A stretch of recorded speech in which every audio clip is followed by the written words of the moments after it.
Hello friends, welcome back to my YouTube channel. तो friends, हाल ही में आप सबने भी न्यूज़ सुनी होगी कि हिना खान को ब्रेस्ट कैंसर डिटेक्ट हुआ है, ठीक है, स्टेज 3। तो आपके भी मन में ये डाउट होगा कि अगर इतने बड़े सेलिब्रिटीज़ को ब्रेस्ट कैंसर हो सकता है या यंगस्टर को ब्रेस्ट कैंसर हो रहा है, तो कहीं हमें भी ब्रेस्ट कैंसर के लक्षण तो नहीं है या हम भी उस तरफ बढ़ते तो नहीं जा रहे। तो ये वीडियो आपके लिए है, ठीक है। हिना खान को कैंसर क्यों हुआ, क्या रिस्क फैक्टर्स है जिसकी वजह से उसको कैंसर हुआ, तो अगर आपने ये जानना है तो ये वीडियो फुल देखना। आगे इसके बारे में मैं आपको सब कुछ बताऊंगी। तो फ्रेंड्स, कैंसर होता क्या है? कैंसर होता है कि एबनॉर्मल सेल ग्रोथ, ठीक है। ऐसी abnormal plus uncontrolled cell growth होती है जो हमारे बॉडी के कंट्रोल में नहीं होती है, वो कंटिन्यूशन से सेल ग्रोथ होती रहती है, वो होता है कैंसर। तो फ्रेंड्स, सबसे पहला रिस्क फैक्टर है कि स्लीपिंग पैटर्न। जो भी सेलिब्रिटीज होते हैं, ठीक है, वो नाइट में काम करते हैं और दिन में वो सोते हैं। ये सबसे ज़्यादा बड़ा रिस्क फैक्टर होता है क्योंकि अब ये एबनॉर्मल पैटर्न है, ठीक है। अगर मोर देन 7 ईयर ये एबनॉर्मल पैटर्न कंटिन्यूशन से चलता रहा तो उसको कैंसर होने के चांसेस सबसे ज़्यादा होते हैं, ठीक है। एक ये भी रीज़न है कि हिना खान को ब्रेस्ट कैंसर होने के लिए। तो फ्रेंड, नेक्स्ट रीज़न आ गया कि ये आपने ना सेलिब्रिटीज़ को कभी भी आपने दाल सब्जी रोटी ऐसे नॉर्मली खाना खाते हुए नहीं देखा। इन्होंने कुछ ऐसे फ्रूट्स वगैरह, ठीक है, सैलड्स वगैरह जो प्रिजर्व्ड होते हैं, ऑलरेडी पैक्ड होते हैं, ये ज़्यादातर ये यूज़ करते हैं। इसकी वजह से भी जो कैंसर है उसके चांसेस ज़्यादा होते हैं।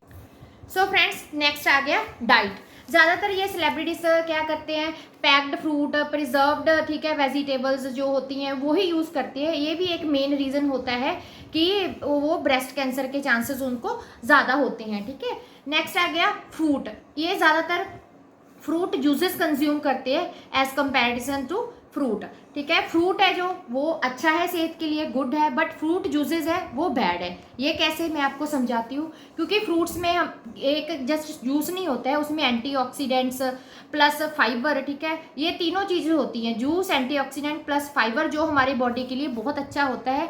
जो फाइबर है, जो हमारे इंटेस्टाइन में एक बैक्टीरिया पाया जाता है, वो फाइबर्स को खाती है, ठीक है। वो बैक्टीरिया हमें बहुत सारी इन्फेक्शन से बहुत सारी इन्फेक्शन से बचाता है। ये भी एक मेन रीज़न है। नेक्स्ट आ गया फ्रूट जूसेस। फ्रूट जूसेस भी 2 से 3 टाइप्स के होते हैं, ठीक है। फर्स्ट जो फ्रूट जूस तो वो हो गया जो हमने फ्रेशली अभी निकाला है, ठीक है, जो हम घर पे फ्रूट जूसेस निकालते हैं, वो ऐसा वो भी थोड़ा बहुत ठीक है। बट जो फ्रूट जूसेस होते हैं पैक्ड होते हैं, उसमें प्रिजर्व्ड केमिकल्स वगैरह डाले जाते हैं, ठीक है, वो आपने बिल्कुल भी कंज्यूम नहीं करना, चाहे वो कौन बड़े से बड़े ब्रांड का हो, क्योंकि उसमें उसको प्रिजर्व करने के लिए ऑलरेडी केमिकल डाले होते हैं। वो भी एक रीज़न होता है कि आगे आपको जाके ब्रेस्ट कैंसर के या कोई भी कैंसर के चांसेस ज़्यादा होंगे। नेक्स्ट आ गया फ्रूट्स किस टाइप के खाने चाहिए। सीजनल प्लस रीजनल फ्रूट खाने चाहिए, ठीक है। जो सीज़न चल रहा है उस टाइप के फ्रूट खाने चाहिए। अगर हम विदाउट सीजन फ्रूट खाएंगे तो सबसे पहले तो वो ट्रांसपोर्ट, जब भी फ्रूट होता है, ठीक है, उसमें केमिकल्स यूज़ होते हैं। और वो हम अगर विदाउट सीजनल अनसीजनल फ्रूट खा रहे हैं तो वो श्योरिटी है कि हम उसमें प्रिजर्व्ड केमिकल भी साथ में ले रहे हैं, ठीक है। वो बहुत ज़्यादा अगर लॉन्ग टर्म तक हम ऐसे ही कंज्यूम करते रहो तो कैंसर के चांसेस ज़्यादा होते हैं। नेक्स्ट हो गया रीजनल, कि आपने जिस रीजन में जो फ्रूट मिल रहा है वही कंज्यूम करना है। ऐसा नहीं कि आपने मतलब वो अभी आपका जो रीज़न है वो और है, बट आपने फ्रूट्स कहीं और कंट्रीज़ के ले रहे हो, वो आप जब प्रिजर्व होगा, ट्रांसपोर्ट होगा, उसमें ऑलरेडी केमिकल्स डले होते हैं, ठीक है। वो आपकी सेहत के लिए बहुत ज़्यादा हानिकारक होता है लॉन्ग टर्म यूज़ से, उससे भी कैंसर के चांसेस ज़्यादा होते हैं। नेक्स्ट आता है कॉस्मेटिक्स। Use of cosmetics. सबके मन में यही डाउट होता है कि जैसे ये सेलिब्रिटीज़ ज़्यादा कॉस्मेटिक यूज़ करते हैं, कहीं इसकी वजह से तो नहीं इनको कैंसर हुआ है। ये भी एक मेन रीज़न हो सकता है कैंसर होने का, क्योंकि ये जो सेलिब्रिटीज़ होते हैं, ठीक है, वो ज़्यादातर 24 आवर्स में ज़्यादातर 5 to 6 आवर ही होते हैं जो ये स्लीप लेते हैं, ठीक है, अपना नॉर्मली सोते हैं। उसके अलावा ये सारा दिन ही मेकअप अप्लाई करती हैं। वो मेकअप सबकुटेनियसली एब्जॉर्ब होता है स्किन में। प्लस जैसे लिपस्टिक का यूज़ हो गया, लिपस्टिक अगर लगाते हैं, ये कंटिन्यूशन में लिपस्टिक वगैरह यूज़ करती हैं, अगर लगाते हैं ये सबसे पहले तो सबकुटेनियसली एब्जॉर्ब होती है हमारी लिपस्टिक्स।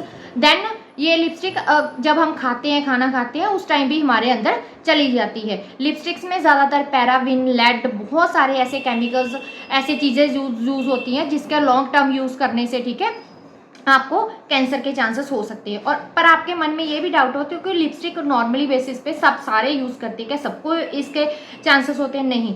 अगर अकमुलेटिव डोज से, ठीक है, यानी कि सब ज़्यादा से ज़्यादा डोज हम अप्लाई करते हैं मेकअप कंटिन्यूशन में, तब ये रिस्क फैक्टर ज़्यादा होता है। नेक्स्ट आ गया, एक लड़कियों के मन में एक ये भी डाउट होता है या एक मिथ बना हुआ है, ठीक है, कि पैडेड ब्रा यूज़ करने से भी ब्रेस्ट कैंसर होता है। तो मैं आपको ये क्लियर कर देती हूँ, पैडेड ब्रा यूज़ करने से कोई भी कैंसर नहीं होता है। ये एक बहुत ज़्यादा बड़ा मिथ है, ठीक है। बट हाँ, अगर आपने पैडेड या वायर्ड ब्रा वगैरह को यूज़ करनी है, देन आप उसको नाइट टाइम रिमूव करनी है, क्योंकि उससे बॉडी टेम्परेचर जो नॉर्मल हो जाएगा, ठीक है। ये बस एक ये चीज़ करनी है, नॉर्मली आप पैडेड ब्रा वगैरह कुछ भी यूज़ कर सकती हो।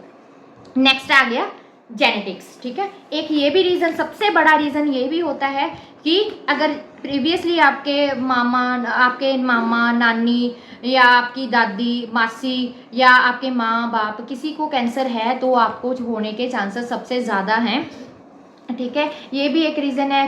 फर्स्ट आप कैसे डिटेक्ट करोगे कि कैंसर है, तो हम कब स्क्रीनिंग कराएं?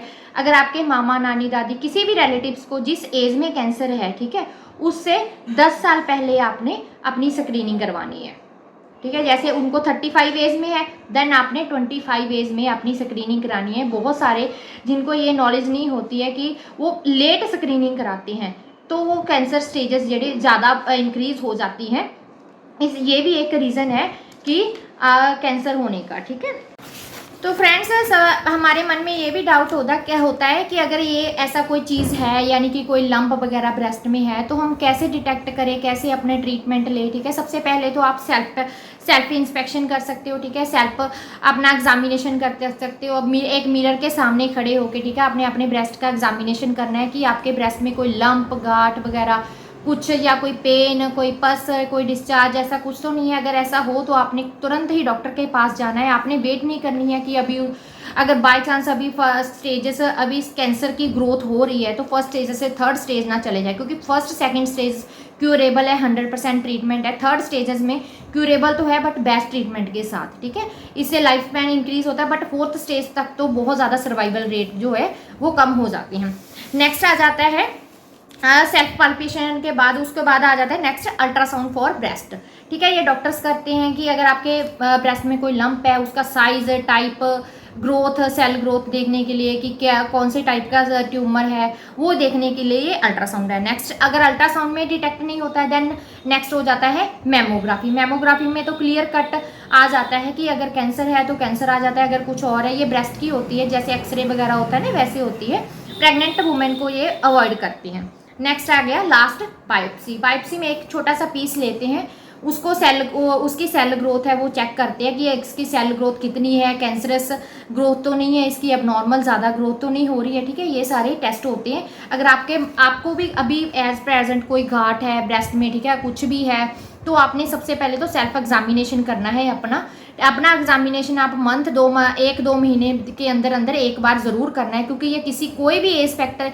इसका मैटर नहीं करता है कि ये किसी भी एज में अभी हो सकता है। पहले ये बीमारी है 40+, 50+ लेडीज़ को होती थी, बट अभी इसका एज के साथ कोई भी मैटर नहीं है, किसी भी एज में ये डिजीज़ हो सकती है। इसलिए आपने अपना सेल्फ एग्जामिनेशन करना है। ओके फ्रेंड्स, आज की वीडियो के लिए इतना ही।